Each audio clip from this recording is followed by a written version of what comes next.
अस्सलाम वालेकुम guys, question number second के थर्ड पार्ट की तरफ चलते हैं। जो भी वर्किंग यहाँ पे हमें करनी है वो विदाउट एक्सपेंशन करनी है। स्टेटमेंट में स्ट्रेट फॉरवर्ड इसने मेंशन कर दिया है, एक्सपेंशन की हेल्प आप नहीं ले सकते। शो दैट वाला क्वेश्चन है, मीन्स उसे दोनों साइड्स को हमें इक्वल लेके आना है। सो राइट हैंड साइड पे तो आप देख रहे हो जीरो पड़ा हुआ है, मीन्स उसे उसके लिए कोई कैलकुलेशन सिंप्लीफिकेशन नहीं करनी, वो तो ऑलरेडी एक रिजल्ट है जो जीरो पड़ा हुआ है जो कि हमें लेके आना है। मीन्स सिंपली हमें लेफ्ट हैंड साइड कंसीडर करनी है और उसको जीरो के इक्वल बनाना है। अब एक्सपेंशन पे तो इसने रिस्ट्रिक्शन लगाई हुई है, तो डेफिनेटली फिर हमें फिर डिटर्मिनेंट की प्रॉपर्टीज की तरफ जाना होगा और उन प्रॉपर्टीज में से कोई प्रॉपर्टी की हेल्प लेके इसका रिजल्ट जो है वो जीरो के इक्वल लेके आना होगा। कैसे और कौन सी प्रॉपर्टी होगी? साइड पे पहले पहले प्रॉपर्टीज जो है वो प्रॉपर्टीज तो नहीं, एक ही प्रॉपर्टी लगनी है, वो प्रॉपर्टी पहले बता देता हूँ एंड देन फिर उसके बाद अपने क्वेश्चन की तरफ आते हैं। प्रॉपर्टीज काफी सारी हैं डिटर्मिनेंट्स की, अगर उनमें कहीं इशू आ रहा है तो प्लीज चैप्टर के एंड में मुझे बताना, फिर उस पर भी सेपरेट वीडियो बना दूंगा। ठीक है, चलो भाई, जिस प्रॉपर्टी की मैं हेल्प लेने जा रहा हूँ बहुत सिंपल सी है। 212 अगर आपके पास इस तरह का कोई डिटर्मिनेंट आ जाए कि जिसमें कोई से भी दो रोज अगर आइडेंटिकल आ जाए, और इस रो को मैं जरा नीचे लिखता हूँ इस बार, क्योंकि पिछले जो दो पार्ट्स थे इसी क्वेश्चन के उसमें मैंने साथ साथ लिखी थी, अब मैं इसको यहाँ पे इस तरह लिख रहा हूँ ताकि आपकी ये भी कंफ्यूजन क्लियर हो जाए। 212 कोई सी भी दो रोज, चाहे वो फर्स्ट और थर्ड ही क्यों ना हो, क्योंकि पिछले पार्ट में मैं फर्स्ट टू रोज को आइडेंटिकल रखता था, तो लाजमी नहीं है भाई। ठीक है, फर्स्ट और थर्ड रो भी अगर आइडेंटिकल हो जाएं तो ऐसे डिटर्मिनेंट का रिजल्ट जो है आप जीरो के इक्वल लिख सकते हो। ठीक है, कोई सी भी दो रोज। अब यहाँ पे अगर इसी का एक और वर्जन देखें, कोई से भी दो कॉलम्स अगर आइडेंटिकल आ जाएं तब भी उस डिटर्मिनेंट का रिजल्ट जो है आप जीरो के इक्वल लिख सकते हैं। ठीक हो गया, यही प्रॉपर्टी सिंपल सी। अब आपने क्या करना है, यहाँ पे सबसे पहले तो लेफ्ट हैंड साइड कॉन्सेप्ट करके लिख लो 147258369। सबसे पहला काम आपने जो करना है वो ये कि ये चीज सिलेक्ट कर लो, चूज कर लो कि कौन से दो रोज या कौन से दो कॉलम्स को आप जो है वो आइडेंटिकल बनाने जा रहे हो। देन उसके बाद अपने वर्किंग स्टार्ट करनी है। ये जो कॉलम 2 है इसको तो मैं ऐसे ही छोड़ दूंगा, लिव इट।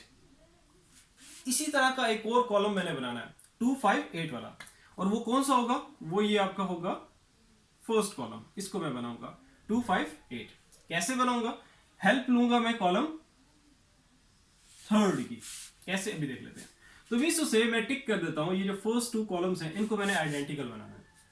या यूं कह लो कि कॉलम 1 को आइडेंटिकल बनाना है कॉलम 2 के, क्योंकि कॉलम 2 में हमें कोई चेंज नहीं लेके आना, उसको अपने एज इट इज लिखते रहना। अच्छा, अब कॉलम ऑपरेशन कौन सा होगा? फिर मैं पहले ऐड कर दूंगा, जिसमें चेंज लेके आ रहे हो इस चीज का बहुत ध्यान रखना भाई। ठीक है, फर्स्ट टू पार्ट्स में मैंने इस चीज को बार बार रिपीट भी किया हुआ है, मतलब फर्स्ट पार्ट में मैंने बताया था, सेकंड पार्ट में मैंने ये चीज रिपीट की थी, और थर्ड में मैं दोबारा से रिपीट कर रहा हूँ कि जिस कॉलम या कोई अगर रो ऑपरेशन लगा रहे हो, तो अगर किसी रो में चेंज लाना चाह रहे हो, या किसी रो में कोई चेंज लाना चाह रहे हो, या किसी कॉलम में चेंज लाना चाह रहे हो, तो उसको अपने पहले पहले लिखना है।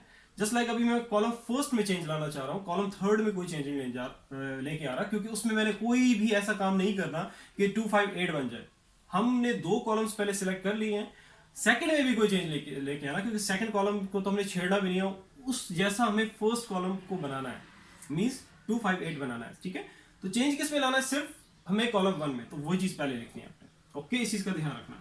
तो कॉलम 1 में चेंज लेके आना है, और कॉलम 1 को मैं ऐड करने जा रहा हूं कॉलम थर्ड के साथ। ऐड कर देते हैं, और ये जो जिसमें चेंज नहीं लेके आना तो वो पहले लिख लिया करो। ठीक है, ये मैं पहले भी आपको बता चुका हूं, जिसमें चेंज नहीं लाना उसको पहले ही लिख लो, टाइम के प्रेशर की वजह से, नहीं तो गड़बड़ करोगे और फिर प्रॉब्लम हो जाएंगी। ठीक है, तो इन दोनों में चेंज नहीं आना था, ये लिख दिया। सिर्फ किस में चेंज आना है? कॉलम 1 में। तो अब लेके आओ, ऐड करो एलिमेंट टू एलिमेंट। ठीक है, तो 1 को ऐड किया 3 के साथ, ये आ गया 4।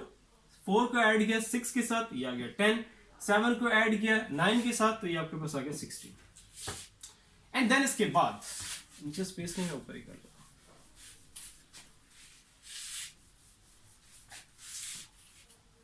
ये हमारी क्या चल रही है? लेफ्ट हैंड साइड चल रही है। ठीक है, अच्छा, इसके बाद मैं अगर कॉलम 2 में से, सॉरी कॉलम 2 नहीं, कॉलम 1 में से अगर मैं कॉमन ले लूं, C1 में से, कॉलम 1 में से अगर 2 कॉमन ले लूं, तो तब हमारा ये जो कॉलम 2 है, मतलब कॉलम 1 है, जस्ट लाइक बन जाएगा कॉलम 2 के। कैसे अभी देख लेते हैं। तो इसके लिए आप यहां पे वर्डिंग लिख लो, taking 2 as common from C1। ठीक है, कॉलम 1 में से जरा 2 कॉमन हो तो देखते हैं हमारे पास क्या आएगा। लेफ्ट हैंड साइड चल रही है हमारी, 2 मैंने कॉमन ले लिया, अब हमारे पास क्या है, कॉलम 1 में से, ठीक है, 2 कॉमन लिया, तो ये 2, 4 था 2 हो गया, 10 है तो ये 5, 16 है तो ये 8 हो गया। कॉलम 2 हमारे पास 2 5 8 था, जस्ट लाइक आप देख रहे हो दोनों आइडेंटिकल आ गए हैं, और यही हम करना चाह रहे थे। तो ये हमारा काम जो है हो गया। बस अब नीचे आपने छोटी सी थोड़ी सी वर्डिंग लिखनी है, ज़्यादा डिटेलिंग में कुछ नहीं लिखना, प्रॉपर्टीज से रिलेटेड कुछ भी, बस आप ये लिखोगे अब कि एज, ये आपका C1 और ये रहा C2, as C1 is equals to C2, so we can write it as क्या, left hand side equals to 2, 2 को नहीं भूलना, और इसका रिजल्ट क्या रहेगा 0। तो 2 मल्टीप्लाई किसी से भी, मतलब 2 0 मल्टीप्लाई किसी से हो या कोई नंबर 0 से मल्टीप्लाई हो, तो रिजल्ट हमारे पास क्या रहेगा 0, which is equals to right hand side, जिसकी इक्वल हमें लेके आना था जो कि राइट हैंड साइड थी हमारी। सो हम लिख सकते हैं कि लेफ्ट हैंड साइड हमारी आ चुकी है equals to right hand side, so it's proved. बस ये हमारा फिनिश हो गया काम। आई होप क्लियर होगा। मैं बार बार सेम चीज़ें कभी कभी बीच में रिपीट इसलिए करता हूँ क्योंकि कभी कभी मुझे लगता है कि मैंने स्पीडीली वो चीज़ बोल दी है। सो बस मेरा मकसद ये है कि आपको एक एक चीज़ यहाँ पे क्लियर हो, आप लोगों को क्वेश्चंस पूछने की ज़रूरत ही ना फील हो। लेकिन ये है कि अब फिर भी अगर कुछ रह जाता है कहीं पे भी, तो नीचे आप कमेंट सेक्शन में कमेंट करके पूछ सकते हो, कोई भी कंफ्यूजन है क्लियर करो साथ साथ अपनी, ठीक है। लाइव स्ट्रीम में कर नहीं सकता इस पर, क्योंकि लाइव स्ट्रीमिंग में ये होता है कि लाइव स्ट्रीमिंग में भी हो सकता है रियल इंटरेक्शन तो हो सकती है, लेकिन उसमें प्रॉब्लम ये है कि यहाँ पे उसमें लैग बहुत ज़्यादा आता है स्ट्रीमिंग में, क्योंकि इंटरनेट स्पीड तो आपको पता है यार, तो दैट्स वाई। लेकिन ये है कि फिर भी ट्राई कर रहा हूँ कि अगर लाइव स्ट्रीमिंग में हो जाए कुछ ऐसे इंटरनेट स्पीड वगैरह का कोई मसला रिजॉल्व हो जाए तो फिर तो बेस्ट होगा। लेकिन ये है कि जब तक नहीं है तब तक फिर आप लोग इसी तरह, ये है कि मुझे सारी बात फिर, क्योंकि मैं खुद इससे चीज़ ज़रा तंग आया हूँ, क्योंकि मुझे बहुत डिटेलिंग के साथ एक एक चीज़ बतानी पड़ती है और बहुत ज़्यादा टाइम लग जाता है। तो देखते हैं क्या होता है आगे।